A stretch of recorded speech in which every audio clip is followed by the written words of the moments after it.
আসসালামু আলাইকুম রহমতুল্লাহ। প্রথম আলো কী লেখছে এটা দেখানোর জন্য আপনাদেরকে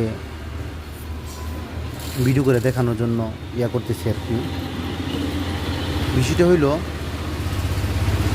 মাজার ভাঙ্গা নিয়ে প্রথম আলো অনেক কিছু লেখছে।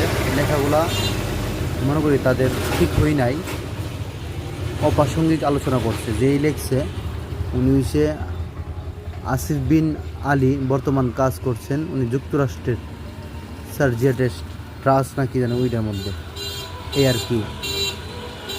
আর এটার মধ্যে অনেক কিছু তুলে ধরছে, ওই হিন্দুরে যে মারছে, কী জন্য মারছে এটার মূল কাহিনী ধরছে না, যেটা সতেরোচ মাছের মুখে শুনে ওইটা তুলছে। এবং যে নুরা পাগলারে যে কবরে তুলে ফুটছে ওইটাও তুলছে, ওই ব্যক্তি যে নবী দাবি করছে ওইটাও তুলছে না।